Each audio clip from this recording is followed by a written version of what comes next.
मामला हो गया, हल हो गया, फतह हासिल हो गई, ये हो गया, फलां हो गया, तो उसके नतीजे में सारी, और मेरी किसी शख्स से बात हो रही है और मेरा उससे राब्ता है, और ये वो तो उसकी वजह से वो सारा जो बैकडोर डिप्लोमेसी है उसका जो है वो खात्मा हो जाता है। इन 15 की 15 शराइत को ईरान ने उठा के बाहर फेंक दिया, रिजेक्ट कर दिया। तो ईरान ने तो इसको मुस्तरद कर दिया। ये मुज़ाकरात जो खेल खेल रहे हैं ना ट्रंप साहब अपने हवारियों और अपने ब्रोकर्स के थ्रू, वो इसके ऊपर आने के लिए आमादा ही नहीं है। वो कहते हैं जब तक आप। आखिर क्या वजह हुई कि प्रेसिडेंट ट्रंप को इंडिया के प्राइम मिनिस्टर नरेंद्र मोदी को कॉल करनी पड़ी? और हम तो समझ रहे थे कि जो जल रहा है ये कामयाब होगा, लेकिन ईरान ने तो रिजेक्ट कर दिया डोनाल्ड ट्रंप की तमाम नुक्तों को। ईरान के इसराइल पर हमले जारी हैं, इसराइल के ईरान पर हमले जारी हैं। एक नया एंगल यहाँ पर आता हुआ नजर आता है। ईरान के एम्बेसडर ने इंडिया पर ट्रस्ट दिखाया और बोला है कि इंडिया एक बैलेंस्ड और ट्रस्टेड पार्टनर है। तो ऑयल प्राइसेस हैं, अगर वो 100 से ऊपर रहती हैं, 110, 105, 119, तो पाकिस्तान का क्या होगा, हमारे बैलेंस ऑफ पेमेंट का क्या होगा? भरोसा भी नहीं कर सकते ना अमेरिका के ऊपर। कैसे भरोसा कर सकते हैं? 2 दफा वो जंग कर चुके हैं, मुज़ाकरात के अंडर आयतुल्ला खामनाई को शहीद कर चुके हैं, पैरा ट्रूपर्स वो साथ साथ भेज रहे हैं। तो सबको समझ में आ रहा है कि यहाँ पे नेगोशिएशंस के नाम पे अमेरिका सिर्फ और सिर्फ जो है वो दोबारा जो बड़ा हमला है वो करने की कोशिश कर रहा है।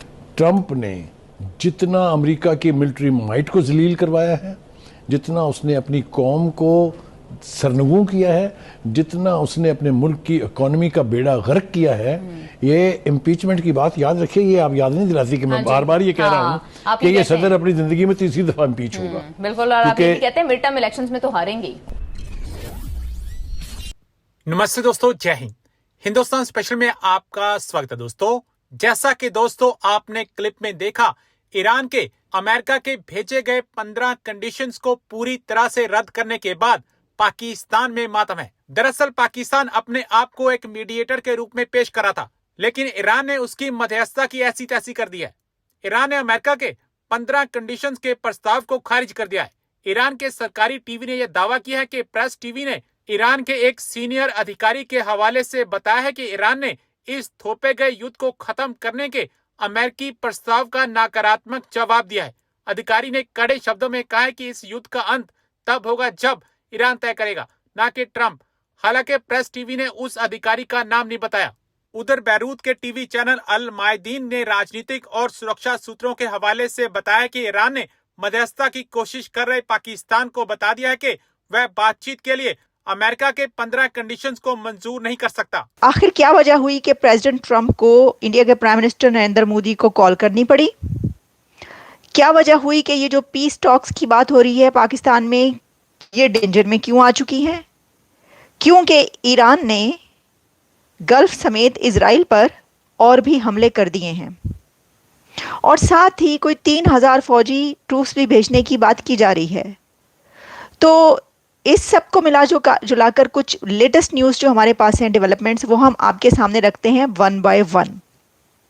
सबसे पहले, इससे पहले कि हम इस तरह बढ़े कि पाकिस्तान में जो कहा जा रहा है, लेकिन उससे पहले जो प्रेसिडेंट ट्रंप हैं, उन्होंने कॉल की है इंडिया के प्राइम मिनिस्टर नरेंद्र मोदी को। अब ये वेस्ट एशिया में जब से वॉर स्टार्ट हुई है उसके बाद ये पहली कॉल है कि कुछ हालात ऐसे बन रहे हैं कि पता नहीं ये पीस टॉक्स कब होंगी या नहीं होंगी, वो हम उस पर बाद में बात करेंगे। लेकिन पहले ये कि जो प्रेसिडेंट ट्रंप है उनसे नरेंद्र मोदी साहब की जो बातचीत हुई है, तो ट्रंप साहब ने उनसे जो इस वक्त का क्राइसिस है इसके ऊपर बात की है। और मैं देख रही थी कि क्या ये चल रहा है, तो उसमें ये कहा गया कि जो फ़ोन कॉल है उसके अंदर जो स्ट्रेट ऑफ हॉर्मज़ है वो ओपन रहना चाहिए और उससे कंट्रीज़ को जो है वो ऑयल मिलते रहना चाहिए। इसके ऊपर एक तो बात हुई। साथ में नरेंद्र मोदी ने डी एस्केलेशन पर जोर दिया। वॉर की वजह से जो एक क्राइसिस ने जन्म लिया है उसको उन्होंने कंडेम किया और उसके ऊपर अपने कंसर्न्स शो किए। और इसी के साथ जो ट्रंप साहब है उन्होंने भी स्ट्रेट ऑफ हॉर्मज़ की बात की और ऑयल जो है वो सबके पास पहुंचना चाहिए, इसके ऊपर जोर दिया। और साथ में जो एनर्जी क्राइसिस इसकी वजह से पैदा हुआ है उसके ऊपर बात हुई है। जैसे कि मैं आपको बता सकती हूँ, US president Donald Trump on Tuesday spoke with prime minister Narendra Modi to discuss the ongoing conflict in West Asia, which has led to an energy crisis. Modi said India supports de-escalation and stressed the need to keep the Strait of Hormuz open, secure, and accessible after speaking with Trump. Iran के ambassador ने India पर trust दिखाया और बोला है कि India एक balanced और ट्रस्टेड पार्टनर है। ये एक बहुत बड़ा सिग्नल है ग्लोबल डिप्लोमेसी में। इंडिया का रोल इतना स्ट्रांग क्यों हो रहा है, इसके कई बड़े फैक्टर्स, बड़े सारे कारण हैं। आप सब जानते हैं कि भारत के रिलेशन सबसे बैलेंस्ड है, ईरान के साथ भी, अमेरिका के साथ भी और इजराइल के साथ भी।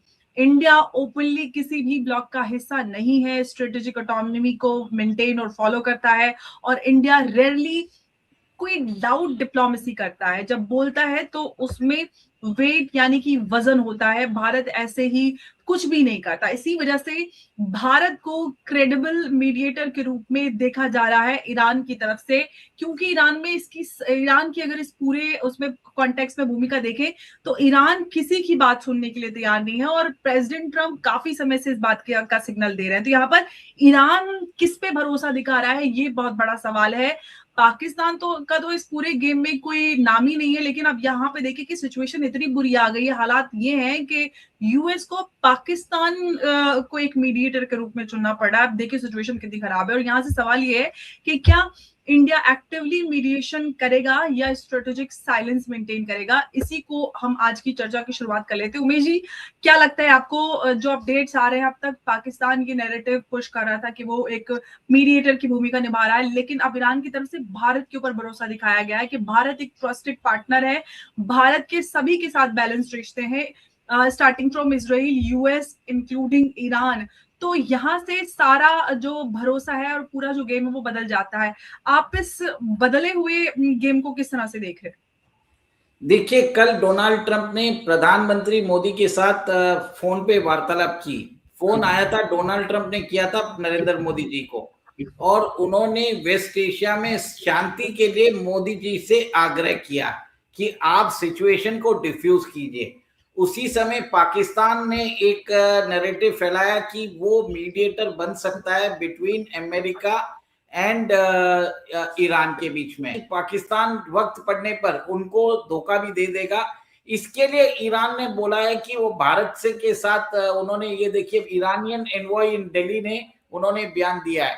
देखिए, ईरान ने तो यहाँ तक बोल दिया कि ट्रम्प, ईरानियन मिलिट्री ने बोल दिया कि Trump claims of cease fire talks strikes कल स्टेट्स ओवरनाइट। मतलब वो सीधा ही बोल रहा है कि जो प्रेसिडेंट ट्रंप है वो अपने आप से बात कर रहे हैं, हमारे उनके साथ कोई बातचीत नहीं चल रही। ईरान ने तो क्लियर कट बोल दिया है कि हमें यूएस के 15 पॉइंट प्रपोजल से में कोई इंटरेस्ट नहीं है। अंबर जी, ये भी देखिए कि उन्होंने मॉक करना भी चालू कर दिया।